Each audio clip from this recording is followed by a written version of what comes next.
ಪಂಚರಾಜ್ಯ ಚುನಾವಣೆಯಲ್ಲಿ ಕಾಂಗ್ರೆಸ್ಗೆ over all ಹಿನ್ನಡೆ ಆಗ್ತಾ ಇದೆಯಲ್ಲ ಸರ್ ಎಲ್ಲ ಸ್ಟೇಟಲ್ಲೂ.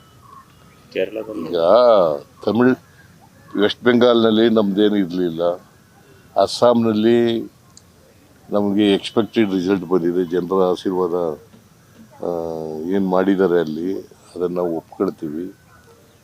ಕೇರಳದಲ್ಲಿ ನಮ್ಮ ಎಕ್ಸ್ಪೆಕ್ಟೇಷನ್ಗಿಂತ ಹೆಚ್ಚು ಸ್ಥಾನಗಳನ್ನು ಗೆದ್ದಿದ್ದೀವಿ. ನಾವು ಸುಮಾರು 76ರಿಂದ 80 ಗೆಲ್ತೀವಿ ಅಂತ ಹೇಳಿದ್ದು, ಈಗ 95ರವರೆಗೂ ಕೂಡ ಗೆದ್ದಿದ್ದೀವಿ, ಮುನ್ನಡೆ ಸಾಧಿಸಿದ್ದೀವಿ. 95 ವಿಧಾನಸಭಾ ಕ್ಷೇತ್ರಗಳಲ್ಲಿ 95 ವಿಧಾನಸಭಾ ಗೆದ್ದೀವಿ. ಬಹುಶಃ ವೆಸ್ಟ್ ಬೆಂಗಾಲ್ನಲ್ಲಿ ಆಡಳಿತದ ವಿರೋಧಿ ಅಲೆ ಇರಬಹುದು ಅಂತ ಅಂದ್ಕೊಂಡಿದ್ದೀನಿ ನಾನು. ತಮಿಳುನಾಡಿನಲ್ಲೂ ಕೂಡ ಆಡಳಿತ ವಿರೋಧಿ ಅಲೆ ಇದೆ ಅಂತ ಹೇಳಿ ಅಂದ್ಕೊಂಡಿದ್ದೀನಿ.